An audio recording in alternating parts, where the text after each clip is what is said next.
Hello बच्चों, कैसे हो आप सब। उम्मीद करते हैं आप लोग अच्छे होंगे। मैं हूं कुमार हीरो सर। और जैसा कि आपको पता है कि अभी मैं आप लोग के लिए क्लास 10th मैथ्स के लिए एक नया चैप्टर स्टार्ट किया हूं, कंस्ट्रक्शन यानी कि रचना है, जो आपका चैप्टर नंबर 11 है।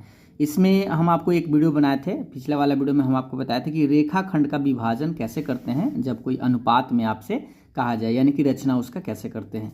और जिसमें हम आपको एक प्रश्न भी बता दिए हैं। ये वाला अगर आप एक्सरसाइज देखेंगे 11.1 कि 7.6 सेंटीमीटर लंबा एक रेखाखंड खींची और इसे 5:8 के अनुपात में विभाजित करना था। तो ये वीडियो हम आपको बता दिए हैं, जो संभवतः आप देखे भी होंगे। तो आज के इस वीडियो में हम आपको बताएंगे समरूप त्रिभुज का निर्माण हम लोग कैसे करते हैं, मतलब उसका कंस्ट्रक्शन यानी रचना कैसे करेंगे। क्योंकि ये सबसे ज़्यादा इंपॉर्टेंट चीज़ है, क्योंकि एक 5 नंबर का सवाल जो है आपसे निश्चित रूप से हर साल पूछता ही है। ठीक है, तो चलिए हम आपको बुक पर पहले ले चलते हैं कि हमारा ये जो टॉपिक है आज का, पहले इस चीज़ को समझेंगे। क्योंकि आपके पास भी बुक होगा और बुक का इस्तेमाल अगर आप करेंगे तो आप ज़्यादा दिन तक उसका देख भी सकते हैं, और बाद में अगर कोई भूल जाते हैं तो यहाँ पर आप देख सकते हैं। देखिए, रचना 11.2 को अगर आप देखेंगे तो एक दिए गए स्केल गुणक के अनुसार दिए गए त्रिभुज के समरूप एक त्रिभुज की रचना करना है। मतलब कि आपको एक त्रिभुज दिया हुआ रहेगा और जिसमें कि आप कितना कितना सेंटीमीटर का एक त्रिभुज दे दिया, और कहेगा उस त्रिभुज के समरूप एक नया त्रिभुज बनाइए जो एक उसका गुणांक दे देगा। जैसे यहाँ पर आप उदाहरण नंबर 1 देखेंगे तो आपको इस बात को समझने में आसानी होगा। जैसे एक त्रिभुज ABC के समरूप एक त्रिभुज की रचना करना है जिसकी भुजाएं दिए गए त्रिभुज की संगत भुजाओं के कितना है 3/4 हो। अर्थात इसका मतलब समझिए कि स्केल गुणांक कितना है 3/4 है। और इसमें तब आपसे कहेगा, ये देखिए इसका कैसे रचना करेंगे इस टाइप के प्रश्न को। तो ध्यान से देखिएगा, ध्यान से कि पहले एक त्रिभुज दे देगा। ठीक है, तो त्रिभुज आपको पहले एक बनाना होगा। त्रिभुज बनाने के बाद इस गुणक के सहारा से समरूप त्रिभुज का निर्माण हम लोगों को करना है। तो स्टेप बाय स्टेप इसमें रचना भी दिया गया है, कैसे कैसे करना है। ये आपका एक पिक्चर है। तो एक तो ये टाइप बनता है कि 3/4, मतलब कि समझिएगा ध्यान से, यही चीज़ आपका मेन है। और एक और उदाहरण है दूसरा। ठीक है, दोनों को पहले हम समझा देते हैं, उसके बाद हम आपको कंस्ट्रक्शन करवाएंगे। कि एक दिए त्रिभुज ABC के समरूप एक त्रिभुज की रचना कीजिए जिसकी भुजाएं ABC की संगत भुजाओं के 5/3 गुना है। ठीक है, यानी कि स्केल गुणांक कितना है 5/3 है। तो देखिए दोनों में अगर आप अंतर समझिएगा, पहले मेन आपका यही अंतर समझना है कि एक है 3/4, मतलब कि 3 हिस्सा में मतलब 3 रुपया का 4 हिस्सा, यानी 1 रुपया से कम है। ये 3 में 4 से अगर भाग देंगे ना तो 1 से क्या आएगा, कम आएगा। और अगर इसको आप भाग दीजिएगा 5/3 कहने का मतलब जो 3 से 3 एकम 3 1 से ज़्यादा बार है। ठीक है, 1 से जब ज़्यादा हो और एक क्या है 1 से कम हो, तो दो टाइप का ही प्रश्न जो है आप लोगों को बनता है। अभी दोनों में कैसे बनाते हैं, दोनों के बारे में हम आपको डिटेल्स में बताएंगे। क्योंकि आपको परीक्षा में यही चीज़ याद रखना है कि 1 से कम है या 1 से ज़्यादा है। तो सबसे पहले करेंगे क्या, हम ये कम वाला को बताते हैं, ताकि जितना भी कम वाला प्रश्न होगा उस सबका ग्राफ आप रचना कर सके आसानी से। फिर हम आपको 1 से ज़्यादा वाला बताएंगे। तो देखिए, ये इस प्रश्न को हम पहले आपको कंस्ट्रक्शन करके बताते हैं। जैसे देख सकते हैं यहाँ आपके सामने एक प्रश्न है, 5 सेंटीमीटर 6 सेंटीमीटर और 7 सेंटीमीटर भुजाओं वाले एक त्रिभुज की रचना करें, फिर इसके समरूप एक अन्य त्रिभुज यानी कि एक दूसरा त्रिभुज की रचना करें जिसकी भुजाएं दिए हुए त्रिभुज की संगत भुजाओं की 3/4 गुनी है। ये हम सेम इसलिए लिए हैं ताकि इस प्रोसेस को आप समझ पाए, क्योंकि इसमें वही चीज़ आपको सेम चीज़ लिखना है। जैसे देख लीजिए, यही वाला हम लिए हैं 3/4, क्योंकि यहाँ त्रिभुज तो आपका कोई भी भुजा दिया हुआ रहेगा। मेन आपको इस टाइप का देखना है कि 3/4 हो या मान लीजिए 2/3 हो, उसका ग्राफ हम लोग कंस्ट्रक्शन कैसे करेंगे। ठीक है, तो चलिए हम इसको आपको बनाकर बताते हैं। दोनों प्रश्न हम देखेंगे बारी बारी से। तो सबसे पहले हम करना क्या होगा, ध्यानपूर्वक इस बात को समझेंगे कि 5 सेंटीमीटर 6 सेंटीमीटर और 7 सेंटीमीटर भुजा वाले एक त्रिभुज आपको बनाना है। ठीक है, तो इसको बनाएंगे तो सबसे पहले आपको करना क्या है, बेस में जो है इसमें से कोई आप एक बीच वाला ले लीजिएगा, 5 या 6। ठीक है, बीच वाला ही 6 सेंटीमीटर का हम एक मान लीजिए त्रिभुज भुजा बना लेते हैं। यहाँ आपको दिख रहा होगा थोड़ा सा ये। ठीक है, तो देखिए सबसे पहले हम क्या करेंगे, 6 सेंटीमीटर का एक आधार खींच लेंगे। ठीक है, तो यहाँ से आपका ये 6 सेंटीमीटर जहाँ जाए वहाँ तक आप इसको खींच लेंगे। ठीक है, ये आपका 6 सेंटीमीटर, थोड़ा सा लंबा ना हो, बस इतना ध्यान दीजिएगा। ठीक है, ये 6 सेंटीमीटर का है। तो मान लीजिए कि ये आपका बी से लेके सी तक है, आधार मान लिए। तो ये जो 6 सेंटीमीटर का ये है, तो एक 6 सेंटीमीटर हो गया, दूसरा होना चाहिए 5 और एक होना चाहिए 7। तो आपको करना क्या होगा, ये 2 हिस्सा जो है आपको इससे मार्क करना होगा। ठीक है, जैसे मान लीजिए हम इससे माप करेंगे, एक मानेंगे कितना 5 सेंटीमीटर का, तो इसको थोड़ा सा आप ऐसे करके इस तरह से माप लीजिएगा। ठीक है, इस तरह से। ठीक, तो ऐसे आप करके इसको आपको 5 सेंटीमीटर माप लेना। जैसे आप देख सकते हैं ये आपका 5 सेंटीमीटर का है। तो 5 सेंटीमीटर ये जो आप मापने के बाद आप बी पर रखिएगा, यहाँ पे कोना गाड़ लीजिएगा थोड़ा, और बी पर रखने के बाद आपको करना क्या है, कहीं पे यहाँ पे आपको चाप काटना है। ठीक है, इस तरह से आपको चाप काट लिए। चाप काटने के बाद करना क्या है, फिर से आपको इधर से 7 सेंटीमीटर लेना है। तो यहाँ से फिर आपको थोड़ा सा इसको 7 सेंटीमीटर करना पड़ेगा। जैसे आप देख सकते हैं ये थोड़ा सा आपको 7 तक पहुँचाना है, तो ये आपका 7 हो गया। ठीक है, तो ये 7 ध्यान से नापिएगा, क्योंकि यही एक एक पॉइंट जो है इसमें आपका मेन मायने रखता था। 7 नापने के लिए आपको करना क्या होगा, इधर से ये नोक रखना होगा यहाँ पे सी पर, और सी पर इसको कट करना होगा। तो ये तो कट किया नहीं, तो इसीलिए इसको थोड़ा सा हमें और आगे बढ़ाने की ज़रूरत पड़ेगा। तो ये मान लीजिए हम इसको छोटा करके जहाँ तक था इसका 5 सेंटीमीटर, फिर से हम रिटर्न ले आएंगे 5, और 5 जो था इसको हम यहाँ से ऐसे कट करेंगे। ठीक है, तो ये जरूर कहीं ना कहीं ये कट करेगा। तो ये जहाँ दोनों एक दूसरे को प्रतिच्छेद करेगा उस बिंदु को आप इसको ऐसे मिला दीजिएगा। ठीक है, तो आपका एक त्रिभुज का निर्माण हो जाएगा। जैसे आप ये देख सकते हैं कि यहाँ से इस पॉइंट को हम इस बिंदु से मिला दिए। ठीक, अब सेम उसी तरह से इधर से आप मिला दीजिए। तो इधर से आप मिलाइएगा तो देखिए ये आपका एक त्रिभुज बन चुका है। ठीक है, तो त्रिभुज जब बन जाए तो इसका नाम आप दे दीजिए ए। अब देखिए ध्यान से कि ए बी सी एक त्रिभुज तो आप बना लिए कि 5 सेंटीमीटर, 6 सेंटीमीटर और 7 सेंटीमीटर भुजाओं वाले एक त्रिभुज की रचना आपने कर लिया। अब करना क्या है कि फिर इसके समरूप त्रिभुज बनाना है, और जो कितना गुना होना चाहिए, तो 3/4। तो देखिएगा तो 3/4 जो है वह 1 से कम है। ठीक है, 1 से क्या है, कम है। इसका मतलब ये जो त्रिभुज आपका बना है पहले से, उससे छोटा त्रिभुज बनेगा, यानी इस त्रिभुज के अंदर ही उसका पिक्चर आएगा। लेकिन यही अगर 1 से ज़्यादा हो जाता है तो इस त्रिभुज से बड़ा पिक्चर बनता है। ठीक है, 2 ही टाइप का आता है। तो पहले अभी हम क्या कर रहे हैं, 1 से छोटा यानी कि छोटा पिक्चर बनाएंगे, इसी से छोटा यानी इसी के अंदर बनेगा, और एक इसके बाहर बनता है। ठीक है, तो चलिए अब आगे का प्रोसेस क्या है वो हम आपको बताते हैं। आप अपने बुक के माध्यम से भी आप देख सकते हैं, ये सब चीज़ जो है आपको देखने को मिल जाएगा। तो पहले आप एबीसी एक त्रिभुज बना लीजिए, उसके बाद आपको एक न्यून कोण खींचना है, जैसा कि हम आपको पिछले वीडियो में भी बताए थे कि रेखा का न्यून कोण कैसे खींचा जाता है। इस तरह से आप नीचे की तरफ ऐसे आप एक लाइन खींच लेंगे। ठीक है, इस तरह से आप खींच लेंगे नीचे न्यून कोण बी से लेके, अब इसका नाम दे दीजिएगा एक्स। तो ये बी एक्स जो है, अब इस पे आपको मतलब कितना बनाना है, तो देख लीजिए 3/4 है। तो मैक्सिमम जो सबसे बड़ा होगा, इसमें जोड़ना नहीं, सबसे बड़ा जो होगा 4, यानी कि इसको 4 हिस्सा में आपको बराबर 4 हिस्सा में, थोड़ा सा हम ऐसे कर लेते हैं ताकि आप पिक्चर पर ध्यान दें। ठीक है, तो इसको हम 4 हिस्सा में बराबर माप करेंगे। तो देखिएगा ध्यान से, आप बड़ा छोटा आप कोई भी ले सकते हैं, बस आप याद रखिएगा जितना बड़ा बनाना हो। जैसे मान लीजिए हम ये ले लिए, यहाँ से इतना ले लिए एक हिस्सा, वो हाथ तो थोड़ा सा ध्यान से कैमरा के सामने थोड़ा रखना पड़ता है, इसलिए ये आपका तीसरा और ये आपका चौथा। ठीक है, तो ये आपका 4 हिस्सा हम बना दिए, जिसका नाम जो है आप दे दीजिएगा x1, x2, x3, x4। ठीक है, 4 हिस्सा। आप यहाँ पे b1, b2, b3, b4 भी कर सकते हैं।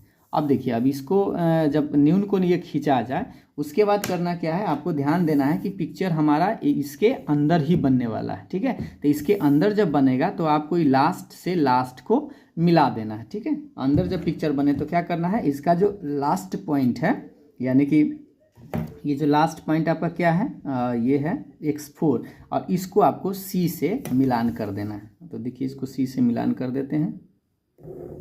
ठीक है, ये मिलान कर दिया। मिलान करने के बाद जो है आपको यहाँ पर जितना एंगल बन रहा है, ठीक है। जितना कोण यहाँ बन रहा है उतना ही आपको कहाँ पे बनाना है, तो 3/4 गुनी है, मतलब 3 पर, ऊपर वाला जो छोटा पार्ट है उस पर बनाना है। तो यानी ये जो पॉइंट आपको दिखाई दे रहा है यहाँ पर उतना ही एंगल यहाँ पे बनाकर इसके एक समानांतर रेखा खींचना है, ठीक है। ऐसा समानांतर रेखा खींचना आप कैसे खींचते हैं, चलिए हम आपको बताते हैं। पिछले वाला वीडियो में भी आपको याद दिला दे कि हम आपको बताए थे कैसे कोण हम लोग खींचते हैं। तो सबसे पहले आप ऐसे एक बार कोई भी चाप अपना मन से कितना भी ले सकते हैं, याद रखें, बस थोड़ा सा ध्यान से, जहाँ पर जितना लीजिएगा उसको फिक्स कर लीजिएगा।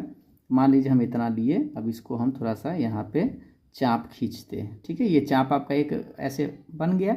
अभी चाप जब खींचा जाए तो उतना ही लीजिएगा, ढीला, इसको हिल डोल नहीं करना है, और आप चल जाइएगा एक कहाँ पे, 3 पर, क्योंकि 3 पर उतना ही एंगल बनाना है, ठीक है। तो 3 पर जाके आप फिर से एक बार इस दीवार के सहारा से इसको आपको एक बार कट करना है इस तरह से, ठीक है। ये कट कर दिए, ध्यान दे, एक बार मिला लीजिएगा इसको, ये सेम है, ठीक है। अब उसके बाद का क्या करना है, इसका ये कोण का ये माप करना है, ये वाला, ठीक है। अब ये माप करिए, ये थोड़ा छोटा बड़ा आप करना पड़ सकता है, ठीक है, तो आप कर लीजिएगा। ये मान लीजिए कि अभी अब तो ये परफेक्ट है तो इतना ले लिए। अब यही चीज़ दीवार में जहाँ कट करे, याद रखिए जहाँ दीवार में कट कर रहा है वहाँ पे नोक रख के इसको ऐसे कट कर देना, ठीक। अब ये थोड़ा सा बड़ा छोटा, मतलब यहाँ पर कट कर रहा है तो इसको आप ऐसे मिला सकते हैं कि थोड़ा बड़ा करके आप यहाँ से आप देख सकते हैं कि ये थोड़ा ऐसे, ठीक है। तो जहाँ ये कट किया है, अब करना क्या है, इस तीसरे बिंदु से इस जो जहाँ प्रतिच्छेद किया है उसको आपको मिलाना है। याद रखिएगा, जब लाइन खींचने से पहले देखना है कि इसके समानांतर होना चाहिए, ठीक है। और ये समानांतर रहेगा ही, अगर आप पिक्चर सही से बनाएंगे तो आपका समानांतर रहेगा ही। तो इस तरह से हल्का फुल्का थोड़ा सा आप एक बार इधर उधर करके पहले आप चेक कर लीजिएगा, ठीक है। और जब ग्राफ मतलब लाइन खींचे तो इस तरह से आपका ये बने, ठीक है। एक लाइन खींचा गया है, अब ये इसके समानांतर आपको लग रहा है। अब करना क्या है, ये जो पॉइंट आपको बना है, क्योंकि अंदर ही पिक्चर बनेगा, एक से छोटा है, तो ये मान लीजिए आपका क्या है, C' है, ये क्या है, C' है। तो अब यहाँ पे जो जितना C पर जो एंगल बन रहा है उतना ही आपको इस C' पर यहाँ पे बनाना है। तो चलिए अब इसको बनाते हैं, थोड़ा सा पिक्चर घुमाते हैं। अब देखिए इसको नापते हैं। अब इस C पर हम ऐसे किए, थोड़ा सा ये वाला आपका ग्राफ ऐसे बनाए, ये आपका चाप यहाँ पे खींचे, ठीक है, C पे रख के। अब सेम उसी तरह से C' पे रख के आपको चाप खींचना है, कुछ इस तरह से। एक बार फिर से देख लीजिए, ये C पर रखे और ये आपका इस तरह से चाप खिंचाया, ठीक है। खिंचाने के बाद अब इसका माप करना है, ये वाला, ये कितना है छोटा बड़ा कर लीजिएगा, जो इस हिसाब से इसको ना माप कर लेना, ये वाला, इसको ऐसे करके इसको माप लेना है। मापने के बाद यही आ जाएगा दीवार में जहाँ कट कर रहा है उसको, यहाँ से आप इसको कट कर दीजिए। अब इसको मिलाना कहाँ से है, तो याद रखिएगा जहाँ से C पर हमें जिससे चाहिए, तो इसको इसके सहारा से मिलाइएगा। और हाँ, ये जो रेखा है इसके समानांतर हो, बस इतना आपको प्रयास करना है।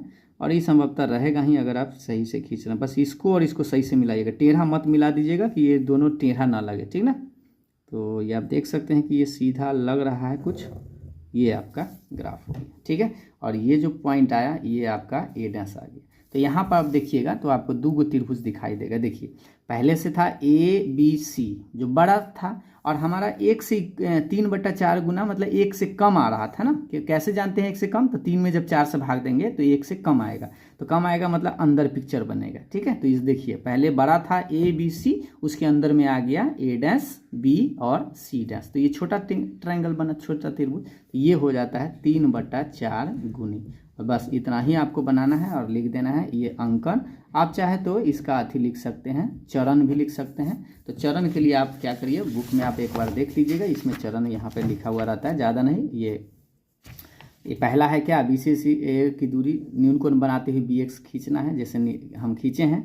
दूसरा चरण, तीसरा चरण और चौथा चरण। चरण ना भी लिखिएगा तो कोई दिक्कत नहीं है, ठीक है। तो ये बस आप ग्राफ, मतलब ये जो बनाए रचना करें तो ध्यान पूर्वक बनाएं कि ये दोनों रेखा हमेशा क्या होना चाहिए, एक दूसरे के समानांतर होना चाहिए, ठीक है। तो ये उम्मीद है आप इस चीज़ को समझेंगे। हम एक और प्रश्न बताते हैं जो आपके बुक का हो, ताकि आप इस चीज़ को समझ पाए। जैसे आप अपना बुक का ही सवाल इसको पकड़ते हैं, जैसे आप देख सकते हैं ये सवाल ये आपके एक्सरसाइज के अगर हम बात करें, NCERT एक्सरसाइज आपको क्लास 10th में मिलेगा 11.1 का। दूसरा प्रश्न होगा 4 सेंटीमीटर, 5 सेंटीमीटर और 6 सेंटीमीटर भुजाओं वाले एक त्रिभुज की रचना करें, फिर इसके समरूप एक अन्य त्रिभुज की रचना कीजिए जिसकी भुजाएं दिए हुए त्रिभुज की संगत भुजाओं की 2/3 गुनी है। तो यहाँ पर आप देख सकते हैं, बस ये ध्यान देना है कि 2/3 गुनी कहने का मतलब 2 में जब 3 से भाग देंगे तो ये 1 से कम आएगा, मतलब पिक्चर अंदर बनेगा। ठीक है, बस ये चीज़ आपको ध्यान देना है। अब एक बार बाहर वाला कैसे बनता है वो भी हम आपको बताएंगे, आप चिंता ना करें। तो सबसे पहला जो इस ग्राफ को बनाने मतलब रचना जो करना है, उसके लिए आपको करना क्या होगा, ये तीनों में से कोई एगो आप मान उठा लीजिएगा। तो हम बीच वाला ही उठा लेते हैं 5 सेंटीमीटर का। 5 सेंटीमीटर का आपको करना क्या है, 5 सेंटीमीटर का आप कुछ इस तरह से खींचने में सहूलियत हो, इसलिए हम ऐसे कर लेते हैं। 5 सेंटीमीटर का यहाँ से हम इसको 5 सेंटीमीटर का एक लाइन खींच लेते हैं। बड़ा छोटा आप ध्यान दीजिएगा, ठीक है। तो ये 5 सेंटीमीटर का खींचा गया, मान लीजिए बी है और ये क्या है, सी है। ठीक, बी सी आ गया। अब यहाँ से करना क्या, एक 4 लेना है और एक 6 लेना है। तो आपको करना क्या होगा, ये इस स्केल के सहारा से आपको इसको मार्क करना है, एक 4 सेंटीमीटर और एक 5 सेंटीमीटर 6 सेंटीमीटर। तो 4 सेंटीमीटर ध्यान दीजिएगा, ये आपका 4 सेंटीमीटर, थोड़ा सा बड़ा ऐसे कर लीजिएगा, ये 4 सेंटीमीटर हो गया। तो 4 सेंटीमीटर आपको करना क्या होगा, यहाँ से इस बी पर नोक रख के, बी पर ये नोक रख के और इसको इसमें चाप इधर कहीं खींचना है। ठीक है, ये चाप खींचा गया। अब उसके बाद कितना कह रहा था, एक 6 सेंटीमीटर लेना है। तो 6 सेंटीमीटर मतलब सी पर नोक रख के और 6 नापना है। तो पहले हम नाप ही लेते हैं इसका। तो देखिएगा ध्यान से, हम यहाँ से 6 सेंटीमीटर इसको थोड़ा सा बड़ा कर लेते हैं इस तरह से। ठीक है, ये 6 सेंटीमीटर हो गया। 6 सेंटीमीटर माप करने के बाद आपको सी पर रखना है, सी पर नोक गिरा दीजिएगा और इधर से आप इसको काटिए कि थोड़ा बड़ा हो जाता है। चलिए एक बार, कोई बात नहीं, इसको फिर से थोड़ा सा इधर से ऐसे कर लेते हैं, इससे आपका ये जो है, ठीक है, ये कट रहा है। अभी जहाँ पर ये दोनों एक दूसरे को कटेगा उसको आपको मिला देना है। तो ये जो पॉइंट आपका बनेगा ये वाला, ये आपका ए हो जाएगा। तब इसको मिला दीजिए, यहाँ से बी से इसको मिलाइएगा, बी से इसको मिलाइए, ठीक है, और उसके बाद इसको सी से मिला दीजिए। तो यहाँ से आपका एक त्रिभुज का निर्माण हो चुका है, जैसा कि आप पिक्चर में देख सकते हैं कि आपका एक त्रिभुज बन चुका है, ए बी सी। अब यहाँ पे समझिएगा ध्यान से, 2/3 गुनी है, इसका मतलब पिक्चर जो है इसके अंदर ही बनेगा, क्योंकि इससे छोटा ही बनेगा। और यही अगर मान लीजिए ऊपर में जब बड़ा हो जाता है तो बड़ा चिप मतलब 1 से ज़्यादा जब होता है तो बाहर पिक्चर बनता है। अभी अंदर की बात हो रही है तो अंदर ही बनाएंगे। उसके लिए इस त्रिभुज जब बन जाए उसके बाद आपको एक न्यून कोण खींचना है, जैसा कि आप ये देख सकते हैं। न्यून कोण के लिए आप क्या करिएगा, नीचे यहाँ से बी से एक रेखा सीधा ऐसे आप खींचिएगा, ठीक है, ऐसे खींचिएगा और इसका नाम दे दीजिएगा x, जैसा कि आप ये देख सकते हैं। ठीक है, ये आप x खींच दें। अब इसको कितना भाग में बांटना है ये आप यहाँ से आपको पता चलेगा। ये 2/3 है, इसका मतलब 3 हिस्सा में आप इसको बांटना है। ठीक है, तो बड़ा छोटा आप अपने अनुसार कर सकते हैं। तो इसको हम 3 हिस्सा में बांटेंगे, तो इतना बड़ा नहीं बल्कि हम ले लेते हैं, इतना तक चलेगा, अच्छा लगेगा। ये 1 हिस्सा, ये 2 हिस्सा और ये है आपका तीसरा हिस्सा। ठीक है, तो इसका नाम आप दे दीजिएगा, नाम आपका ये हो जाएगा x1 x2 x3 और ये तो आपका x है। चाहे तो आप b1 b2 b3 भी ले सकते हैं। ठीक है, तो ये देखिए हम थोड़ा सा इधर उधर इसलिए करते हैं ये पिक्चर को कि ताकि आप स्पष्ट देख पाए सब। तो ये लाइन खींचा जाए, उसके बाद आपको करना क्या है, पिक्चर तो अंदर बन रहा है क्योंकि 1 से कम है ना, 1 से क्या है, कम है। तो कम है तो आपको लास्ट से लास्ट को मिला देना है। ठीक, तो लास्ट को लास्ट से मिला दीजिए, सी को आपको इस बिंदु से मिला देना है। ये आपका बिंदु ये है, तो इसको हम मिला देते हैं। ठीक है, और ये सब हम पेन से कर रहे हैं, लेकिन आपको पेन से नहीं करना है बल्कि आपको पेंसिल से इस्तेमाल करना है। पेन से करने का मतलब है ताकि आपको बोल्ड दिखे अच्छा से। ठीक है, अब देखिए, अब यहाँ पे जितना एंगल ये बन रहा था 3 पर, उतना ही एंगल आपको कहाँ बनाना है। तो इस गुणांक को देखिएगा, 2/3 गुना है, मतलब 2 पर बनाना है। ठीक है, तो यहाँ पर ये 2 जो पॉइंट है आपका, यहाँ पे आपको एंगल बनाना है। तो आप चलिए मार्क करते हैं, एंगल नापते हैं। सी पर इसको कोण रख के इसको बड़ा छोटा आप अपने अनुसार कर लीजिएगा। ये ऐसे करके हम इसको चाप खींचेंगे एक बार। ठीक है, ये चाप खींचा गया। अब यही चीज़ कहाँ पे रखना है, जहाँ पर एंगल बनाना है। तो 2 पर बनाना है, तो 2 पर आप फिर से इसको ऐसे चाप खींचिए। ठीक है, 2 पर रख के ऐसे चाप खींच लिए। अब इसको करना क्या है, इसका माप लेना है। तो ये दीवार के सहारा से यहाँ दीवार पर जहाँ कट कर है इसका हम माप ले लेंगे, ऐसे एंगल माप रहे हैं ये वाला। ठीक है, तो एंगल आपका देख लीजिएगा कि दोनों सेम ही रहे, प्रयास करना है कि दोनों एकदम ऐसे मिल जाए। ठीक है, ये आ गया। अभी इतना माप लिए तो यही चीज़ उठा के हिल डुल ना करके दीवार पर जहाँ कट किया है वही माप करना है, इस तरह से कट करना है। ठीक है, तो जब कट हो जाए तो अब आपको करना क्या है, दू से इसको मिलाना है। तो इसको दू से मिलाते हैं ध्यान से। और ये रेखा खींचने से पहले हम बोले हैं कि ये समांतर देख लेना है कि दोनों रेखा समांतर है कि नहीं। तो पहले आपको थोड़ा सा इधर उधर करके चेक कर लेना है। ठीक है, इस पॉइंट को और इस बिंदु को मिलाना है। तो खींचने से पहले आपको थोड़ा देख लेना है। तो इस तरह से हम थोड़ा देख लेते हैं और ये खींच दिए। ठीक है, और ये लग भी रहा होगा कि ये दोनों एक दूसरे के क्या है, समानांतर है। अब क्या करना है, जब ये खींचा जाए तो ये आपका बिंदु क्या बन गया, सी डैश बन गया। अब जहाँ पर ये सी पर जितना एंगल बन रहा था उतना ही आपको सी डैश पर बनाना है। तो चलिए अब थोड़ा सा ऐसे घुमा लेते हैं, अब माप करते हैं। देखिएगा अभी सी पर हम रखे, अब एंगल बना है यहाँ पर, फिर से हम ऐसे माप किए। आप जितना मन उतना बड़ा छोटा आप ले सकते हैं, पहली बार ले लिए। अब हिल डुल नहीं होना चाहिए। अब वही सी पर सी डैश जहाँ पर बना है हम मार्क कर लेते हैं ये बिंदु। ठीक है, अब इस बिंदु पर नोक रख के और उतना ही हम इसको चाप काटेंगे जितना कि हम नाप ये पहले काटें, ये वाला। ठीक है, ये जितना हुआ है उतना ही आपको सी डैश पर रख के ऐसे कर देना है। ठीक, करने के बाद अब फिर वही काम करना है, इसको माप करिए। इसका जितना होगा उतना छोटा बड़ा आप कर लीजिएगा। ये वाला सी और ये वाला छोटा ये माप लिए। अब ये मापने के बाद हम इसी चीज़ को उठाकर यहाँ दीवार के सारा से इसको काटेंगे, ऐसे कट कर दिया। ठीक है, एक बार फिर से देख लीजिए, कट कर दिए। कट करने के बाद जब यहाँ से ये प्रतिच्छेद कर जाए तो याद रखिए इस बिंदु को और इस बिंदु को मिलाना है। मिलाते टाइम ध्यान से देखना है कि समानांतर होना चाहिए। ये मिला दिए, समानांतर लग रहा है। खींचने से पहले आप देखना है आपको, ये आपका समानांतर लग रहा है। तो ये जो बनता है ये ए डैश हो गया और ये आपका सी डैश हो गया। इस तरह से आपका एक त्रिभुज का निर्माण बन चुका है। ठीक है, नाम आ गया है। ये देखिए एक बड़ा सा त्रिभुज क्या था, ए बी सी, और इसके अंदर एक बना ए डैश बी और सी डैश। तो ये कितना गुना था, 2/3 गुना था। ठीक है, तो इस तरह से आप आराम से रचना कर सकते हैं। इसको आप क्या करिएगा, अंकन लिख दीजिएगा, आपको 5 अंक मिल जाएगा। आप चाहे तो रचना के चरण भी लिख सकते हैं, लेकिन मेन है आपका ये जो मेन पिक्चर है, पिक्चर अगर आप रचना अच्छा कर लेते हैं तो समझिए आपको अंक तो मिलेगा ही मिलेगा। तो ये वीडियो को यहीं रोकते हैं। इसमें हम आपको बताए थे 1 से कम यानी पिक्चर बड़ा वाला के अंदर में बनता है। अगला वीडियो में हम आपको बताएंगे कि ये जो त्रिभुज दिया हुआ रहता है उसके बाहर अगर मान लीजिए कि 1 से ज़्यादा आए तो उसको बाहर पिक्चर हम लोग कैसे बनाते हैं। उम्मीद है आपको ये वीडियो पसंद ज़रूर आया होगा। वीडियो पसंद आया तो लाइक ज़रूर करिएगा। आप अपना राय विचार कमेंट करके ज़रूर बताएं। फिर मिलते हैं अगले वीडियो में, तब तक के लिए बाय बाय, थैंक यू।